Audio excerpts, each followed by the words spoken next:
U skladu sa strategijom održivosti, Raiffeisen banka posebno brine o mladima, koje podržava na različite načine. Jedan od njih je i povećanje mogućnosti za njihovo zaposlenje. Još 2017. godine Raiffeisen banka je uspostavila program saradnje sa fakultetima i univerzitetima u Bosni i Hercegovini. Studentima je omogućeno da kroz praksu steknu iskustvo koje im je kasnije predstavljalo prednost za zasnivanje radnog odnosa. Spoj bankarstva i umjetnosti je već poznat koncept u svijetu, a projekat Raiffeisen galerija implementiran je još 2009. godine. U okviru saradnje sa Akademijom likovnih umjetnosti u Sarajevu, najbolji studenti imaju mogućnost da izlože svoja djela u Raiffeisen galeriji. U proteklih 25 godina Raiffeisen banka je postala neizostavan dio zajednice kroz podršku ljudima, kompanijama, projektima i idejama. Saradnja s Nogometnim savezom BiH, zajedno s podrškom Lani Pudar, potvrđuje posvećenost Raiffeisen banke promociji BiH sporta. Raiffeisen banka kontinuirano radi na promociji kulture i umjetnosti u Bosni i Hercegovini, prepoznajući važnost kulturnog nasljeđa i njegovog uticaja na društvo. Sarajevo Film Festival i Kids Festival su samo neki od kulturnih događaja kojima je Raiffeisen banka pružala podršku. Raiffeisen banka kontinuirano pomaže institucije u čijem su fokusu najosjetljivije kategorije našeg društva, pa tako već godinama donira značajna sredstva za rad organizacija Srce za djecu koja boluju od raka, Sumero i SOS Dječja sela BiH. Osim finansijski, banka kroz volonterske aktivnosti uposlenika daje doprinos zajednici u kojoj posluje.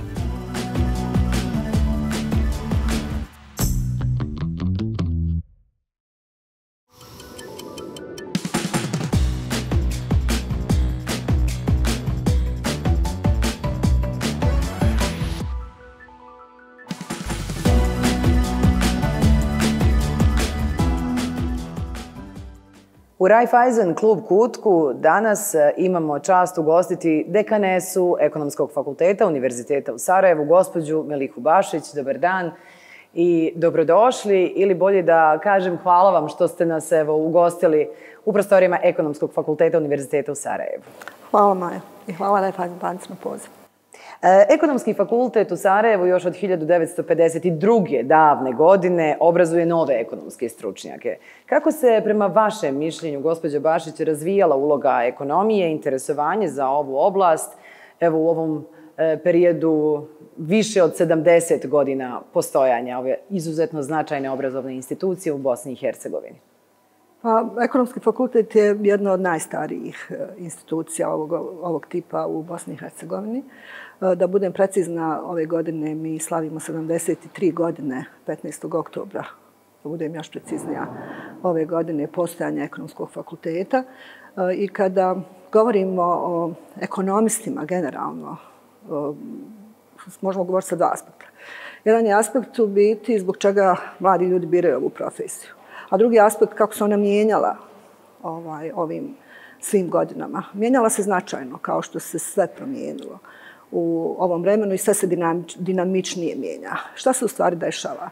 Dešava se to da od jedne cijenjene profesije koja je, hajmo reći, u onom nekom prvom nekako polaznom periodu njenog osnivanja, uglavnom se vezala za računovodstvo, za blago, za financije i tako dalje. Ona je danas postala multidisciplinarna. Poslije smo imali, došao je marketing, pa ne znam, mikroekonomiju, makroekonomiju. Međutim, danas je to sve skupa nedovoljno. Mi uključujemo tu multidisciplinarnost i sve ono što je povezano danas sa savremenim trendovima digitalizacije, sa trendovima zelene ekonomije, sa trendovima održivog razvoja u naše silabuse i naravno sve one vještine koje naši studenti na kraju treba da ponesu kad krenu odavde. Međutim, ono što trebamo biti svjesni je činjenica da je stalno učenje i stalno napredovanje dovelo do toga da vi ovdje samo dobijate ulaznicu da biste sutra bili posebni, stručni, da razvijate svoju karijeru i toga su naši mladi ljudi da tako kažem, sve svjesniji. Ali ono što mi želimo ovdje da radimo i nadam se da radimo dosta uspješno i to ne samo na nivou Bosne i Hercegovine, je to da mi jedrimo na neki način, iznjedrimo, da budem preciznija, ljude koji će biti budući lideri, ljudi koji će biti dinamični u svojoj profesiji, koji će znati puno više od onih uskih usmjerenja i oblasti kao što je to bilo nekad. I to ljudi prepoznaju i zbog toga i upisuju ekonomiju. Da. Spomenuli ste te promjene kojima je bio podložan i dan danas jeste i ekonomski fakultet, ali i brojne druge profesije tokom godina i naravno protoka vremena. Ipak ekonomski fakultet Univerziteta u Sarajevu i dalje važi za jednu od najprestižnijih obrazovnih institucija ne samo u Bosni i Hercegovini, nego i u regiji. Pa me zanima vaše mišljenje. Zašto mislite da mladi ljudi i dalje biraju ekonomski fakultet i ovu profesiju? Ono što mi često zanemarujemo i podcjenjujemo, to je mogućnost odlučivanja mladih ljudi. Zašto to podcjenjujemo i zanemarujemo? Mi još uvijek se držimo starih paradigmi da mladi ljudi su mladi, nemaju iskustva, oni ne znaju, ali oni imaju nešto što mi nismo imali. Imaju jedan čitav dijapazon informacija koje su im na dohvat ruke. I oni su jako svjesni toga i šta žele, šta hoće, gdje mogu da dobiju najbolje od onoga što njima treba i usmjeravaju se prema tim svojim ciljevima. Što mi često u prošlosti, što zbog tradicionalnog načina posmatranja, što zbog nekih porodičnih odnosa, kakvi su bili pogotovo u ovim područjima, da tako kažem, razvijeni, nismo imali priliku da radimo. Oni to vrlo dobro znaju i onda šta rade? Informišu se, biraju i gdje tu onda dolazi naš ekonomski fakultet? Pa dolazi na mjesto u kome oni razumiju da smo mi prepoznali davno, puno prije ostalih, i to onako sa ponosom ističemo, generacije kolega prije mene, da se mi moramo digitalizirati. Mi smo to uveli prije 20 godina. Mi smo pokrenuli zelenu ekonomiju prije 10 godina. Mi smo pokrenuli proces akreditacije međunarodne. Vi danas ne možete da sklopite partnerstvo bliže ni sa jednom poznatom i cijenjenom školom visokog obrazovanja u svijetu ako nemate tu akreditaciju. Morate biti dio kluba. Mi smo krenuli u taj proces. Krenuli smo naravno svojim vlastitim sredstvima. Nismo našli podršku sa strane, ali smo mi odlučili da ćemo mi ići u tom pravcu. I čime je to rezultiralo? Rezultiralo je time da mi imamo jedan program cijeli na engleskom jeziku koji ima evropsku akreditaciju, kako mi to kažemo skraćeno i FMD akreditaciju. Imamo drugu koja ima WACB akreditaciju i to je ona koja nas svrstava onih 50 fakulteta u svijetu. U biti te akreditacije omogućavaju našim studentima i oni to vrlo dobro znaju, da ovdje stiču zvanja koja mogu da direktno, da tako kažem, verificiraju vani. Ali sad nije to upitno, nego vi da biste postali dio te zajednice, vi morate da pratite i u potpunosti primijenite ili u velikom dijelu sve što standardi koje te akreditacione kuće od vas traže ovdje. Što znači da studenti kad dođu ovdje trebali bi da dobiju jednako i pod jednakim uslovima to znanje kao bilo gdje drugo u okviru ove zajednice. I oni to, vjerujte mi, odlično znaju. Da, ali zanima me sada sama suština ekonomske nauke kao takve, koja je značajno evoluirala, toga smo svjedoci od perioda svog osnivanja. Šta su po vama ključne promjene koje su se desile u samom načinu izučavanja ekonomske nauke i naravno primjeni iste? Ono što je najbitnije, već sam spomenula, to je ta multidisciplinarnost.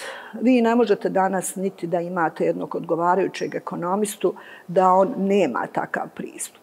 I u bilo kojoj oblasti, da li govorimo o marketingu, da li govorimo o računovodstvu, da li govorimo o financijama. Evo, samo kad spomenemo financije, vi u biti morate da budete jako dobro informisani, i mikroekonomski, i makroekonomski, informisani o okruženju, o cijelom svijetu. Morate da znate šta je update u današnjem načinu vođenja ekonomije, transakcija, da morate, znate, ako ništa drugo, ako nemate ovdje bar sve to što ima u svijetu, da znate šta ima i da znate kako ćete i koje metode koristiti kako biste to mogli eventualno da mjerite, da napravite adekvatne sisteme internih kontrola u vezi s tim, ne znam, nekih revizija i tako dalje, šta god od toga. Što znači da u biti, osim te multidisciplinarnosti, jedna je masa novih znanja koje vi morate znati, pa recimo do liderstva. Znate, lider možete da budete, nekada je bilo, vi ste uglavnom lider po rođenju. Tačno je to. Možete vi da se rodite sa puno pretpostavki koje jedan lider nosi u sebi. Međutim, to je danas apsolutno nedovoljno. Vi danas morate da imate jednu masu znanja da biste vi zaista bili pravi lider. A mi se nadamo da mi pravimo lidere. Šta su u stvari dobri menadžeri? Oni su dobri lideri. I vi u biti morate da imate takav produkt danas. I morate da ih naučite, naravno, da će učiti cijeli život. Dakle, nije samo važna ona lider se rađa, lider se ne postaje, nego morate biti potkovani i tekako velikim znanjem i teorijom. Tako je. S tim u vezi me zanima šta po vama čini dobrog ekonomistu danas. Evo, uz pretpostavku da im je omogućeno mnogo više u samom startu sticanja znanja i edukacije. Ko je dobar ekonomista danas? Dobar ekonomista danas je ono zašto mi imamo ovdje, opet ću se vratiti, dobru pretpostavku. To je onaj koji zna da dobro rješava probleme. Onaj koji dobro zna kako može da rasporedi dobro da rasporedi posao. Onaj koji zna da mu je vrijeme ograničen resurs. Onaj koji zna čime treba da se bavi, a čime ne treba da se bavi. Onaj koji zna kako da koristi savremene metode kako bi sebi olakšao od GDP-a, ne znam, do nekih savremenih alata, softvera i tako dalje, da bi upravo proširio, ne da bi manje radio, nego da bi sebi proširio vrijeme u kome može da se bavi određenim stvarima. Mora da bude inovativan, mora da bude kreativan. Tu sad dolazimo na ono zašto ja, da tako kažem, uvijek govorim da je prednost naših, on me neće zamjeriti, ja zovem djecom, mislim, to su odrasli ljudi, naših studenata. Oni su rođeni kreativni. Oni su rođeni sa sposobnošću dobre komunikacije. Toga u svijetu nemate, znate. To je jedna strašna prednost koju mi ovdje imamo i, nažalost, malo je koristimo. A mi pokušavamo da u stvari podstičemo naše studente upravo na to, da rješavaju case studije, da se koriste savremenim alatima, da znaju sve ono što je update u svijetu, pa makar se to ovdje i ne primjenjivalo, ali primjenjivat će se kad oni dođu na pozicije koje im odgovaraju. Odlučivanje, da. Kao što ste već naveli, Ekonomski fakultet Univerziteta u Sarajevu je zaista dio elite, zahvaljujući upravo međunarodnim akreditacijama koje ste pomenuli i zahvaljujući s tim se svrstavate među 5% najboljih poslovnih škola u svijetu. Rekli ste mi, evo, i šta to konkretno znači za studente, šta to znači za nastavno osoblje ovog fakulteta? Jako puno posla. I nisu baš uvijek svi bili zadovoljni, ali znate šta je? Sve te akreditacione kuće imaju svoj sistem. I u stvari kao i u životu, kao, evo, ja ću napraviti jednu malu digresiju, ako mi dozvolite. Ja iskreno vidim ovo naše neulaženje onom brzinom kako mi želimo u Evropsku uniju, samo željom da se ne uđe u sistem. Jer kad vi uđete u sistem, tad se tačno vidi šta su vam mane, šta su vam slabosti, šta su vam prednosti, ali morate puno raditi. Činjenica je da su se naši profesori, doduše nekad se i bune, ali su već naučili na taj sistem. Naučili su da su promjene važne, naučili su da se prilagođavaju studentima, da se prilagođavaju promjenama. Mi recimo redovito, puno češće nego što je to slučaj na univerzitetu, mijenjamo naše silabuse, prilagođavamo ih promjenama, kako one idu brzo, tako i mi ažurno i prilagođavamo, naravno, i zajedno sa našim stakeholderima. Mi smo imali ured za kvalitet i ured koji je jednostavno imao feedback od studenata vezano za ocjenu nastavnika i nastavnog osoblja puno prije svih ostalih, jer je to bio jedan od uslova koji ste morali imati ako biste bili, da biste bili dio tog sistema, da biste bili dio te elite. I to u stvari vam donosi jednu prednost, da vi znate jednostavno da je to normalno, da ćete puno više raditi, da su promjene nužne, da se morate prilagođavati i onda je sve lakše. Ekonomski fakultet se između ostalih ističe i ovom brigom o izvrsnosti. Možete li nam ovom prilikom reći nešto više o toj dekanovoj listi najboljih studenata i programima stipendiranja koje uspješno, kako čujem, realizirate svake godine? Pa u vrijeme već spomenutog tog našeg slavljenja, ajmo reći dana fakulteta ili kako mi volimo reći rođendana fakulteta, izdajemo najbolje naše studente i sad ti najbolji studenti su obično najbolji po ocjenama, ali imamo i one kategorije u kojima nisu ocjene samo presudne, nego je njihova kreativnost, njihovi dobri radovi, neke specifičnosti. U tom smislu iznalazimo načine da to ostvarimo i u saradnji sa stakeholderima, u saradnji sa našim kolegama sa drugih fakulteta i nalazimo izvore, kako bi rekla, za te nagrade za takve studente. Međutim, to nisu jedine nagrade koje mi radimo. Recimo, radimo sa studentima i različite, hajmo reći, projekte. Evo, zadnji smo projekat imali skoro u auli u kome je rad jedne naše kolegice, evo ja ću spomenuti profesorice Jasmine Mangafić, koja ona radila sa svojim studentima, a vezano za ono šta mogu da uradim sad i odmah, a za održivu ekonomiju ili sam već uradio. To su radili studenti, evo dole u auli imate njihove projekte koje smo izložili, nešto od toga su oni uradili. Oni su iznosili, ali u 3 minute na engleskom jeziku i na bosanskom te svoje prijedloge ili šta su već uradili. Komisija je ocijenila najbolje i na kraju će i oni dobiti nagradu isto tako u oktobru za taj svoj trud. Dekane Sobašić, molim vas zamoliti da mi kažete i nešto više o načinu funkcionisanja poslovnog savjeta ekonomskog fakulteta. Na koji način on doprinosi u suštini povezivanju akademske zajednice sa poslovnim svijetom? To je također bilo nešto što smo mi, kako bi rekla, prvi uveli na ovim prostorima, ali mi nemamo samo poslovni savjet. Mi imamo i internacionalni savjet. To su stručnjaci vrlo cijenjeni iz prakse na međunarodnom nivou, koji nama pomažu u biti u ažuriranju naših silabusa, u ažuriranju naših metoda, u primjeni nekih case studija iz prakse, u primjeni njihovih iskustava koje su oni imali generalno ili u svom poslu, pa je to se pokazao kao neki nedostatak koji bi trebalo, kako bih rekla, da se nekako promijeni nabolje ili da se uključi u neku vrstu obrazovanja sa tog praktičnog aspekta. A što se tiče poslovnog savjeta, mi redovito imamo sastanke sa našim poslovnim savjetom. To su uglavnom direktori naših uspješnih preduzeća i kompanija. Kažem preduzeća, ali ima ih i direktora javnih preduzeća i naravno regulatora i oni se vrlo aktivno uključuju u sve ono što je vezano za izmjene i dopune naših silabusa, u sve aktivnosti koje radimo sa studentima, pa i ovo stipendiranje o kojem smo sad pričali, a i mi odgovaramo recimo da kažemo, toj zajednici vizavi naše društvene odgovornosti u slučajevima kada oni eventualno imaju neka pitanja ili imaju neke probleme koje bi sa nama podijelili i sl. Tu ima i aktivnosti, recimo, koje su trenutno u toku, koje smo imali sa Federalnom bankarskom agencijom i sa Elektrotehničkim fakultetom Univerziteta u Sarajevu, da napravimo jedan postdiplomski studij, ovo samo iznosim kao primjer, naravno, u kome će se nekako objediniti, jer su nam iz tog finansijskog sektora preporučili da imaju dobre IT stručnjake, ali koje ne poznaju bankarstvo. Da opet sa ekonomije imaju dobre stručnjake, ali nedovoljno su uključeni u IT.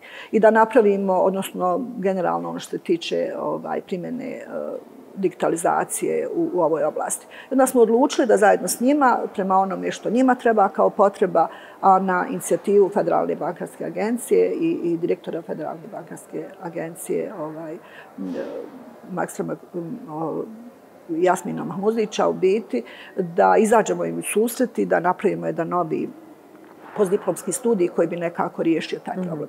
Eto, to je samo jedan primjer kako u stvari vice versa idu pozitivne stvari i pozitivne priče iz tog odnosa sa poslovnim savjetom.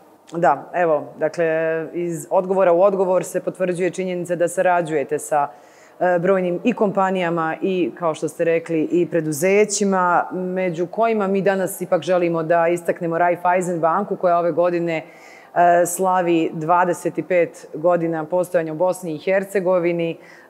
Pa me zanima kako ocjenjujete tu saradnju i kakav je značaj Raiffeisen klub Kutka, evo gdje se i mi danas nalazimo, za studente ekonomskog fakulteta. Ja zaista treba da kažem činjenicu da mi sarađujemo više od 20 godina i da u biti je ta saradnja zaista sve bolja i bolja i naravno, kad god smo se obratili za bilo šta, bilo je razumijevanja od strane Raiffeisen banke, ja im se ovim putem zahvaljujem. Ovo je bila jedna od naših zajedničkih ideja da napravimo ovaj kutak, svako malo ga, kako bi rekla, renoviramo ili ga unaprijedimo s ovim ili s onim, ali nekako su se i studenti navikli i to im je nekako normalno. Ja ne bih sad da otkrivam, ali imamo još i masu nekih novih ideja koje ćemo najvjerovatnije vrlo skoro realizirati u okviru ove naše saradnje. Ali ono što želim da istaknem je zaista da u svakom pogledu, recimo imali smo i jedan, hajmo reći, postdiplomski studij koji smo ciljano napravili za određene potrebe Raiffeisen banke. Mi sada imamo praksu koju obavljaju naši studenti u Raiffeisen banci i ona najčešće na kraju završi tako da naši studenti ostaju uposlenici Raiffeisen banke. Raiffeisen banka daje stipendije našim studentima.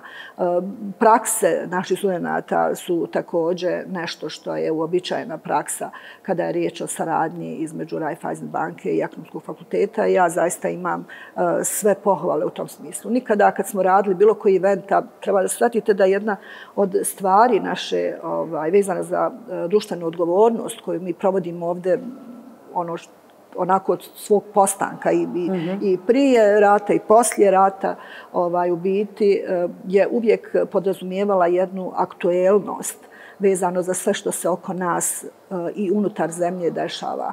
I zbog toga smo mi jako aktivni na tom planu, naravno s aspekta ekonomije. Nikada to nije prošlo bez podrške Raiffeisen banke. Ja im se ovim putem zaista od srca zahvaljujem i zahvaljujem se i na ovoj mogućnosti da evo i ono što je vezano ne samo za Raiffeisen banku, već za Ekonomski fakultet generalno možemo da iznesemo u ovom vašem podcastu i hvala vam na tome. Odnosno, hvala Raiffeisen banke. Tako je. Sportske igre kroz ekonomijadu okupljaju studente iz fakulteta iz cijele regije. Koliko su po vašem mišljenju upravo ovakvi događaji važni za razvijanje nekih drugih osobina, konkretno u ovom slučaju tog timskog duha, stvaranju prijateljstava među budućim, nadamo se, rođenim ili liderima po postanku i po nauci? Pa sami ste rekli, ja to više nemam što da dopunim. U biti to je zaista tako. Znate, mi imamo sve manje i manje vremena, obzirom na ovaj tempo života kojem svi svjedočimo. Na kraju se sve prebacuje jednim dijelom ne samo zbog tehnologije, nego jednim dijelom zbog nedostatka tog vremena za druženje u virtualni svijet. Pazite, a samim time postaje sve važnije taj fizički kontakt, kako bi rekla, da nije sve u virtualnom svijetu. Jedan od načina je naravno kad imate aktivnosti, pogotovo ove koje u sebi postiču taj duh pobjede, natjecanja, zajedništva. To je sve ono što vi propagirate jer je sad najnormalnija stvar i svi znamo u HRM-u da je jedan od načina na koji vi pravite zajedništvo da biste napravili dobru kompaniju upravo taj, da se ljudi druže. Pa tako to mi provodimo i ovdje i naravno u saradnji sa našim sponzorima, među kojima je i Raiffeisen banka. I u biti su to stvari koje ne smijete da izostavite, jer mi ovdje smo ujedno i odgajatelji i ujedno oni koji kada učite ih određenim, hajmo reći, osobinama komunikacije, to je najbolji način da to uradite u praksi, kako bih rekla. Tako da to su neke stvari u kojima mi okupljamo, pa često i sami znamo da to isfinansiramo, pošto recimo u nekim dijelovima naše zemlje fakulteti nemaju, govorim naravno o državnim fakultetima, nemaju mogućnosti da to isfinansiraju. Tad mi nađemo sponzore i nađemo razumijevanje, među kojima je jedan od tih koji nam uvijek izađe u susret i Raiffeisen banka, da mi to isfinansiramo kako bi se oni družili. Jer pazite, tu se u stvari prave, kako bi rekla, kontakti koji će sutra prerasti u poslovne kontakte. Tu se prave i druženja koja će sutra prerasti u nešto puno više, znate. I to se mora i njegovati i razvijati. I to je jedan od najboljih puteva upravo u ovo vrijeme, kada imaju malo više vremena, ako oni misle da nemaju, ali imaju puno više vremena nego što će imati sutra. Sada ću vas iz perspektive stručnjakinje pitati, kada posmatrate ove globalne tokove, kakva vrsta ekonomije danas preovladava, kako ocjenjujete trenutnu globalnu ekonomsku situaciju u cijelom vrtlogu svih, nažalost, i nesretnih dešavanja u ovom svijetu? Dobro ste rekli, nažalost. Pored svih mogućnosti koje mi imamo danas i koje smo, ja bih ipak rekla, malo svjesni. U kom smislu smo malo svjesni? Sve ono što je nakon pandemije, jednostavno svijet se podijelio na period prije pandemije i poslije pandemije. I moramo biti toga svjesni. U vrijeme pandemije nekako ispod radara je prošlo puno stvari.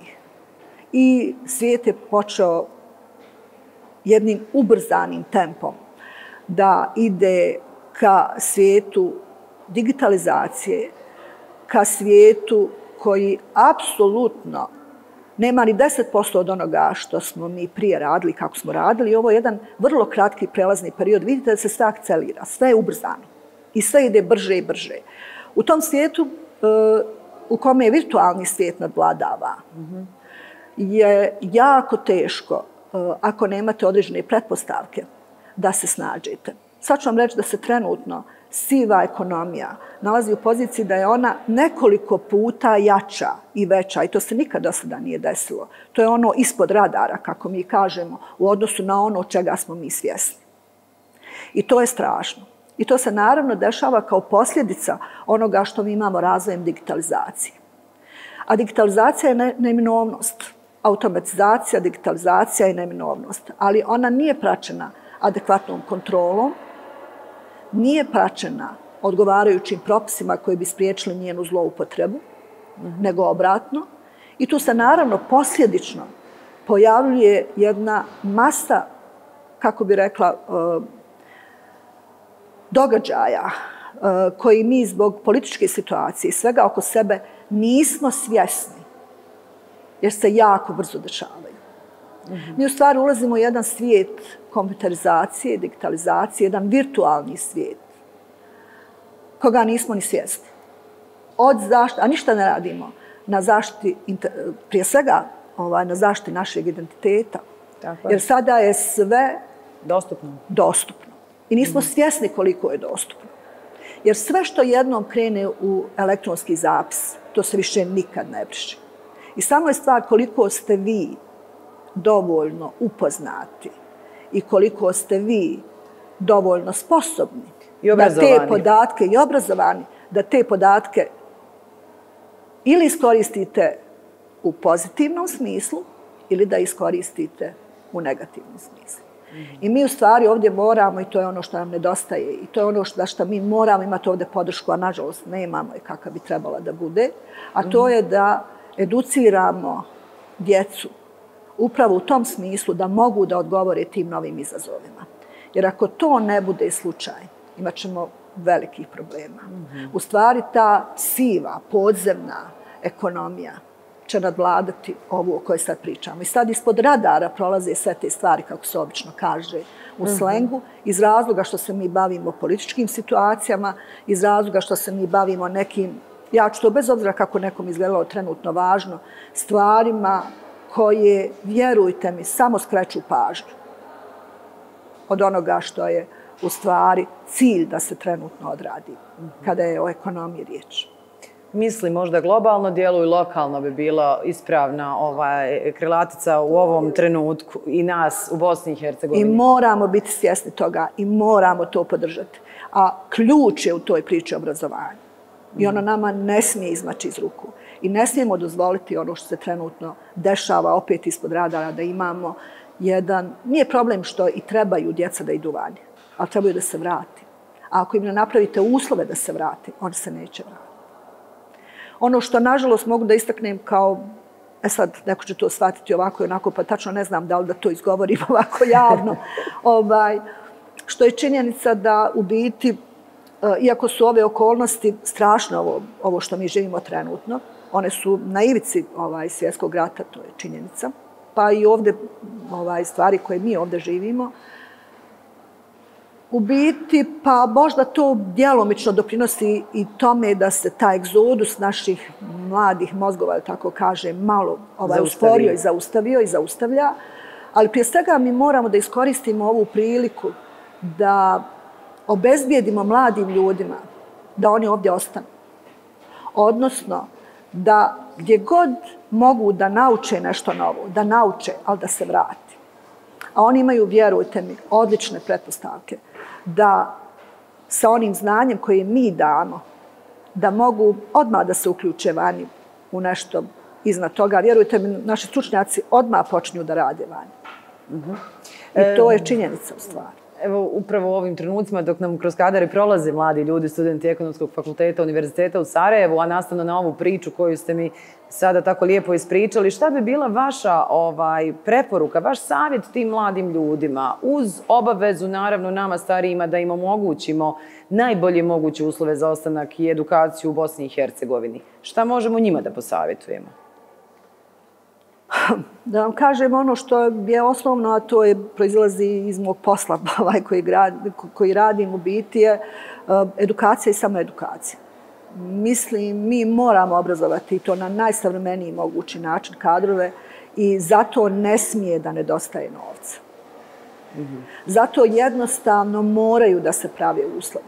Jer ako i mi ne napravimo ovdje, napravit će i neko drugi negdje drugo. A opstanak ove zemlje realno je u mladim generacijama. Generalno je opstanak u mladim generacijama, ali ove zemlje, vjerujte mi, u dobro educiranim, osposobljenim ljudima koji će moći da u tom vrlo turbulentnom i vrlo brzom vremenu koje je digitalizirano vremenu koje je pred nama i koje dolazi, a ono je u stvari već došlo. Samo što mi još uvijek nismo toga, u stvari nećemo da budemo svjesni toga, da nas vode, kako bi rekla, na pravi način i u pravom smjeru. I toga moramo biti svjesni. Mi smo nekako to izgubili iz fokusa. Moramo obezbijediti ljudima bilo kakvog materijalnog stanja. Prosječnom studentu, jer vi nikad ne znate šta će od kojeg studenta na kraju. Imate studenta, znate, kao ono, ko uspavana ljepotica. To je bar moje lično iskustvo.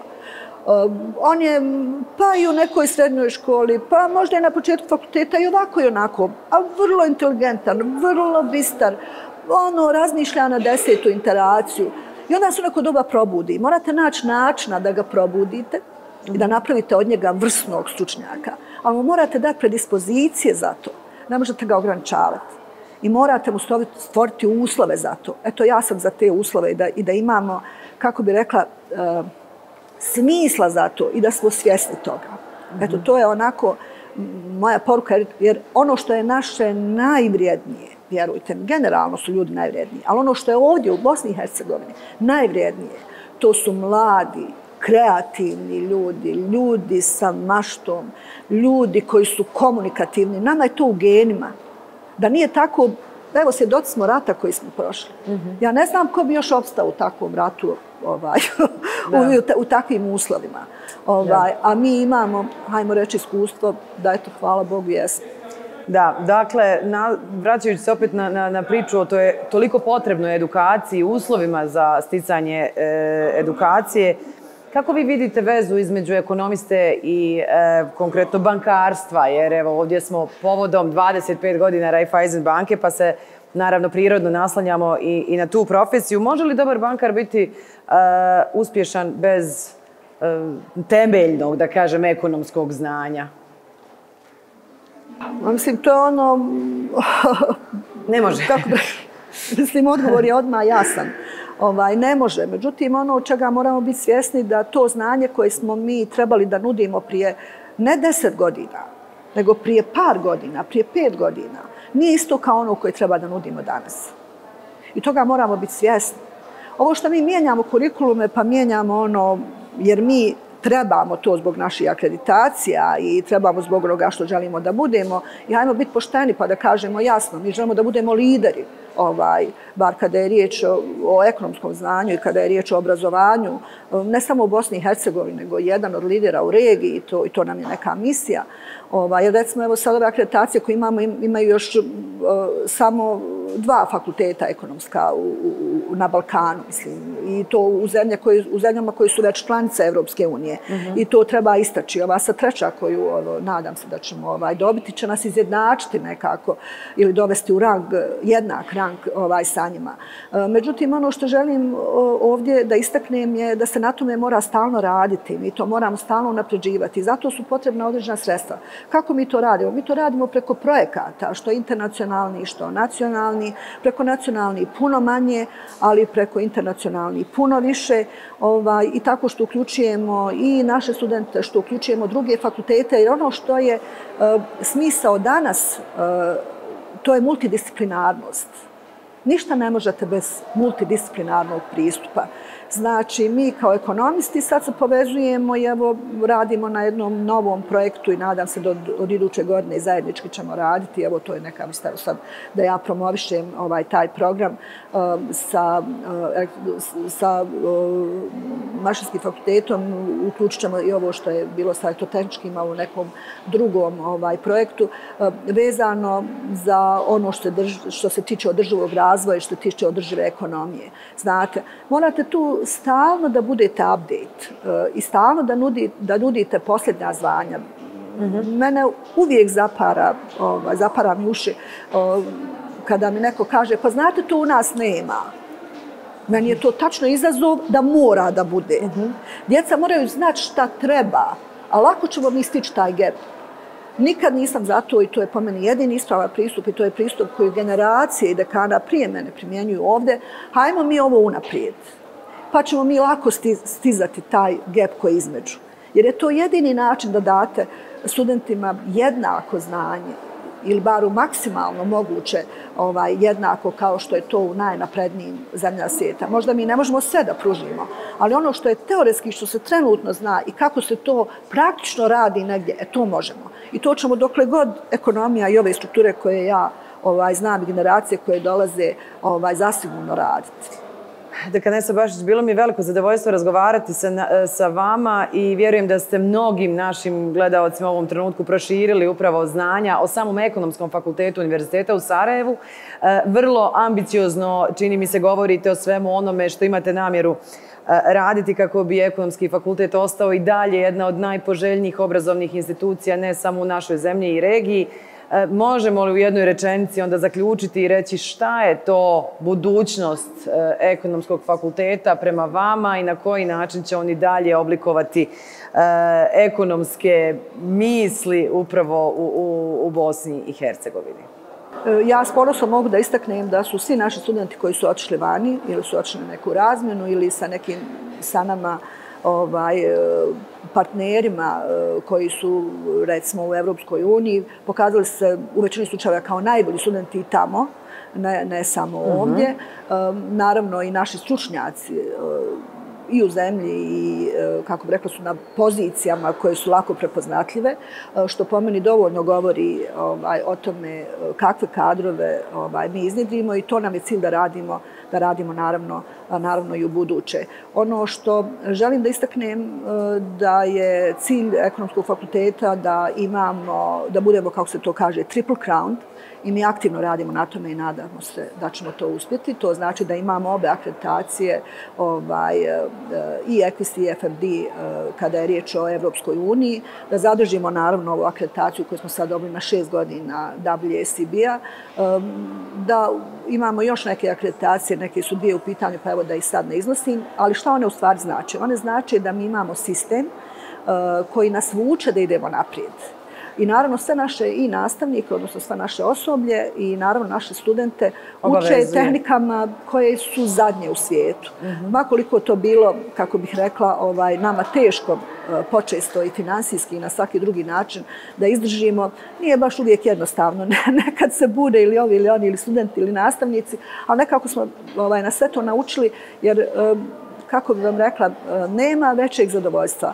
Bilo ko da je na ovoj poziciji, ja sam samo jedna u nizu, naravno, na toj poziciji ovog slučaja, u biti koji će doći poslije, ja se nadam, i svi ovi koji su bili prije mene, svi su utkali nekako u taj čilim jedan dio priče koji nas je vodio naprijed i uvijek smo nekako nastojali da imali smo među nama vizionare koji su gledali naprijed puno dalje nego što je, hajmo reći, uobičajeno. I tako smo učili naše studente. I to je ono što bih ja željela da ostane.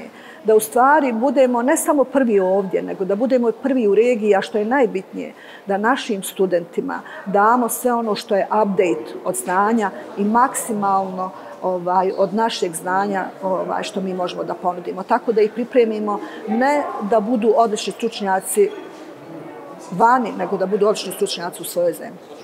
Hvala vam puno. Dekanesa Meliha Bašić nas je ugostila ovdje u Raiffeisen klub Kutku Ekonomskog fakulteta Univerziteta u Sarajevu i hvala vam za ovaj divni razgovor i evo što ste sa nama povodom 25 godina rođendana Raiffeisen banke. Hvala vama i čestitke Raiffeisen banci da dočeka još puno rođendana. Kao uspješna ili jedna od najuspješnijih banaka u Bosni i Hercegovini i svijetu. Hvala vam lijepo. Hvala vama najljepša na razgovor. 25 godina dobar komšija. Raiffeisen banka.